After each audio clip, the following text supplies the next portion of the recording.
안녕하세요. 오랜만에 찾아온 알쓸 신축의 축쌤입니다. 오늘은 가깝고도 먼 곳인 그곳, 반만년의 유구한 역사를 자랑하는 한민족. 하지만 분단된 지 70여 년을 넘기면서 문화와 언어가 조금씩 바뀌고 있는 그곳. 최근 현빈과 손예진이 출연하면서 사람들의 관심이 증가하고 있는 그곳, 바로 북한의 축구 문화와 용어에 대해서 알아보도록 하겠습니다. 본 영상은 데이비드 정 칼럼을 바탕으로 제작되었습니다. 먼저 축구 용어에 대해서 한번 비교해 보도록 하겠습니다. 축구 경기 중계를 보면 선수를 소개할 때 뭘 먼저 안내하나요? 네, 포지션을 먼저 안내합니다. 북한에서 포지션이란 용어는 뭐라고 부를까요? 북한에서는 이 용어를 자리 또는 위치라고 부른다고 합니다. 뭐 그렇게 어색하게 느껴지진 않습니다. 가끔 우리도 그렇게 표현하지 않나요? 나 오늘 어느 자리에 뛰지? 이런 거 뭐 북한에서도 뭐 이런 느낌이지 않을까요? 자, 오늘 출전하는 선수의 자리를 뭐 안내하겠습니다. 뭐 이런 식으로 우리도 표현하고, 그러니까 이 부분은 어색하지는 않은 것 같습니다. 그럼 포지션별로 구체적으로 좀 비교를 해보도록 할게요. 여러분도 한번 맞춰보시면 좋을 것 같아요. 재밌을 것 같습니다. 자, 골키퍼는 뭐라고 할까요? 골키퍼는 북한에서 문직이라고 표현합니다. 이게 골문이니까 골문을 지키는 사람 해가지고 문지기로 표현하나 보다. 그쵸? 문지기라고 표현하는 이유를 그렇게 생각해보면 딱 맞는 표현인 것 같아요. 그럼 수비수는 뭐라고 표현할까요? 수비수는 방어수라고 합니다. 방어수. 우리가 옛날에 이제 축구를 볼 때 아나운서들이나 뭐 해설자들이 이제 수비수들 잘하는 사람들 표현을 할 때 소방관, 뭐 소방수, 뭐 이런 식으로 표현하는 경우가 있잖아요. 그런 거랑 같은 맥락인 것 같아요. 그래서 방어를 잘하는 사람, 방어를 해야 되는 사람, 그러면서 방어수 이런 식으로 좀 붙은 것 같아요. 그러면 수비수 중에서 센터백은 뭐라고 표현할까요? 센터백은 마지막에 있는 방어수, 이렇게 생각한다면 좀 접근이 쉽겠죠. 최종 방어수, 이렇게 표현을 한다고 합니다. 최종 방어수. 그럼 왼쪽 윙백, 뭐 오른쪽 윙백 같이 윙백이나 뭐 사이드백 이렇게 표현을 하는데, 요거는 북한에서 어떻게 표현을 할까요? 이제 방어수라는 게 약간 힌트를 준다면 날개 방어라고 합니다. 되게 재밌는데, 날개 쪽 방어. 그러면은 윙들은 날개라고 표현을 하나? 어쨌든 날개 방어 또는 후르빼기, 이런 식으로 표현을 하는데요. 제가 후르빼기가 뭐냐 물어보니까 북한에 있는 엘리트 축구 선수들이 사용하는 전문적인 용어래요. 표준어는 아니고 후르백이라고 하는데요. 왜 그러는지는 모르고 그냥 후르백이라고 계속 불려왔다고 그렇게 좀 말을 해주더라고요. 오른쪽이면은 오른쪽 날개방어, 왼쪽이면 왼쪽 날개방어, 뭐 이런 식으로 표현을 좀 하겠네요. 그쵸? 좀 되게 기네. 어쨌든 좀 재밌습니다. 그럼 미드필드는 뭘까요? 미드필드는 중간.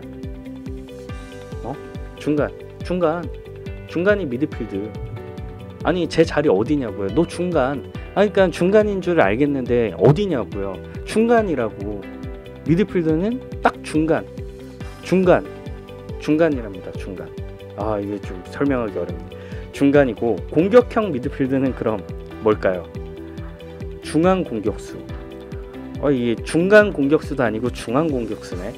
그 다음 수비형 미드필드는 중간 방어수. 딱 표현이 적당하죠.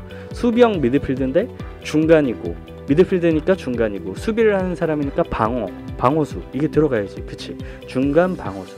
딱 맞네요. 그럼 윙은 뭘까요? 윙은 아까 쌤이 말한 것처럼 딱 표현이 돼 있네. 윙은 날개.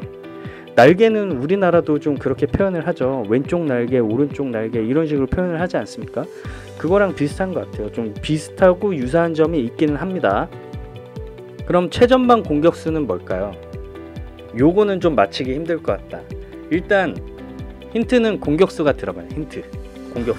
공격수가 들어가는데 최전방이니까 박혀있는 거야. 박힘 공격수. 최전방이니까 배겨있는 거야. 약간 사투리 같지 않아요? 사투리 같은데. 박힘 공격수 또는 백임 공격수, 이렇게 표현을 하네요. 되게 재밌네요. 그리고 10번 이렇게 표현을 하는데 이건 왜 그러냐면 축구에서 상징적인 번호가 10번이잖아요. 10번. 축구에서는 가장 잘하는 사람을 이제 10번을 주는데 아주 그 판타지스타 뭐 그런 식으로 좀 표현을 하는 것 같은데 10번이라고 좀 부릅니다. 요것도 뭐 엘리트 선수들이 만들어낸 표현이지 않을까 그런 생각을 좀 해봅니다. 자, 포지션에 대해서 좀 비교해 봤는데 어떠신가요? 다소 좀 어색함이 있기는 하지만 살포시 이제 미소를 지으면서 웃음이 살짝 나오는 그런 좀 표현 정도인 것 같아요. 서로 다른 표현 방식이지 그런데 의미는 약간 비슷한 것 같습니다. 북한에서는 외래어를 좀 사용을 잘 하지 않다 보니까 순 우리말로 좀 표현을 한 것 같아요. 그래서 우리가 좀 느끼기에는 재밌는 표현들이 많은 것 같습니다. 자, 다음은 축구 경기 중에 사용되는 용어들에 대해서 한번 비교를 해보도록 하겠습니다. 경기 중에 가장 많이 들리는 소리가 뭘까요? 그 선수들이 공 달라는 소리가 가장 많이 들리죠. 그러니까 패스, 야 패스해, 앞으로 패스해, 뒤로 패스해, 뭐 패스 뭐 이런 말들을 되게 경기장에서 많이 하거든요. 북한에서는 이 패스를 뭐라고 할까요? 여러분들이 이번에는 좀 맞추기 좀 어려울 것 같아요. 저도 굉장히 듣고 굉장히 놀랐거든요. 북한에서는 패스를 연락이라고 한답니다. 에? 연락? 경기 도중에 그런 공을 잡은 선수에게 옆에서 연락 옆에 연락해, 앞에 연락해, 야 뒤로 연락해, 뒤로 연락, 뭐 이런 식으로 표현을 좀 하겠네요. 뭐 그러면은 경기 끝나고 나서 연락을 안 한 선수에게는 이렇게 따질 수도 있겠죠. 야 연락 기다렸는데 왜 도대체 연락 안 하는 거야, 연락 좀 똑바로 해. 뭐 우리가 실제로 이제 친구끼리 뭐 전화를 안 받는다든지 뭐 문자를 안 한다든지 그런 때 표현하는 것들을 북한에서는 축구 경기를 할 때 이렇게 표현을 하네요. 뭐 우리는 웃으면서 이렇게 이야기를 하지만 북한에서 축구를 할 때는 굉장히 심각한 부분이겠죠. 네, 다음은 우리나라에서 크로스, 뭐 센터링 이렇게 표현하는 것들을 북한에서는 어떻게 표현하고 있는지 한번 확인해 보겠습니다. 힌트는 연락을 생각하시면은 좀 답이 금방 나올 것 같아요. 감 잡으신 분들이 있죠. 네, 장거리 연락이라고 합니다. 긴 연락. 이거는 웃음을 참을래야 이거 참을 수가 없네. 이런 식으로 표현을 하고 있어요. 동무 옆에만 연락하지 말고 장거리 연락 좀 하시오, 뭐 이런 식으로 표현을 하겠죠. 동무 장거리 연락 좀 잘하시오, 뭐 이런 식으로 표현을 하겠네요. 네, 이게 발연기여서 좀 이게 생동감 있는 그런 표현을 좀 제대로 전달하지 못해서 아쉽습니다. 여러분들이 상상을 좀 해보시길 바랍니다. 계속해서 비교를 좀 해보겠습니다. 그럼 북한에서 슛은 어떻게 표현을 할까요? 이거는 북한에서도 슛이라고 동일하게 좀 표현을 한다고 합니다. 외래어를 거의 사용하지 않는 북한에서도 슛을 대체할 만한 용어를 좀 찾지 못했나 봐요. 일관성이 있어야지 이거 안 쓰려면은 다 안 써야 되는 거 아니에요? 죄송합니다.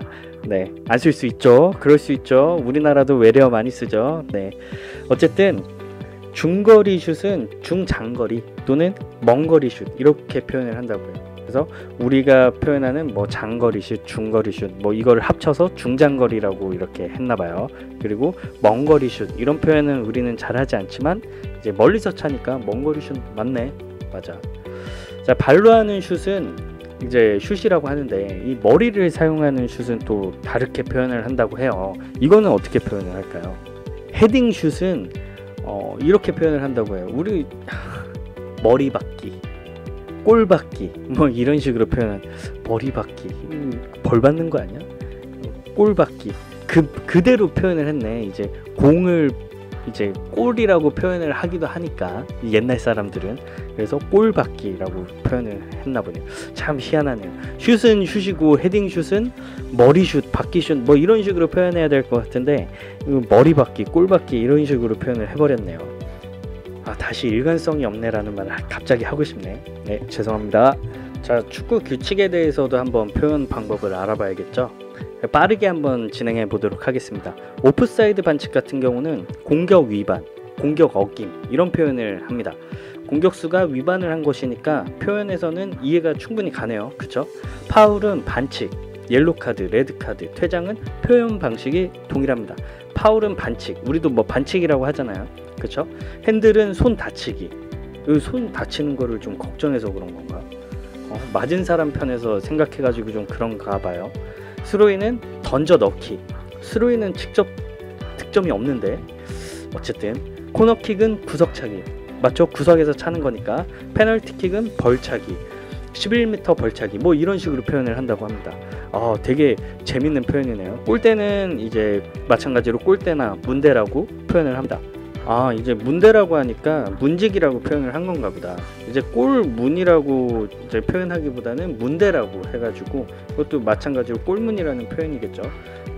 아니다. 아니다.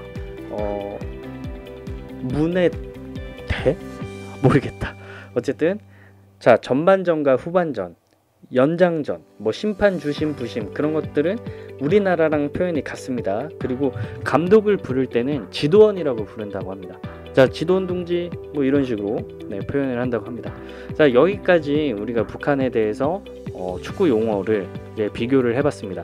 여러분들이 듣기에도 좀 생소하죠? 저도 처음 듣는데 좀 생소한 점들이 되게 많았습니다. 하지만 우리가 들었었을 때 그 용어의 의미가 충분히 저희에게 잘 이해가 됐던 것 같아요. 그 정도로 이제 사용하는 언어가 똑같다 보니까 의미를 유사하게 가져가는 모습을 볼 수 있습니다. 그렇기 때문에 이제 우리 한민족 맞죠? 네, 한민족 맞습니다. 우리가 결국에는 이제 평화 통일이 되어야 되는 대상입니다. 북한이. 지금 뭐 이제 남북이 이렇게 분단되어 있어도 나중에는 평화 통일이 되어야 되는 대상이니까 미리 북한 용어에 대해서 좀 알아두는 것도 나쁘지 않을 거라고 생각했습니다. 자, 오늘 알쓸 신축 여러분들 유익하셨나요? 네, 유익하셨을 거라 생각하고 다음에도 아주 재밌고 유익한 내용으로 준비해 보도록 하겠습니다. 오늘도 반가웠습니다.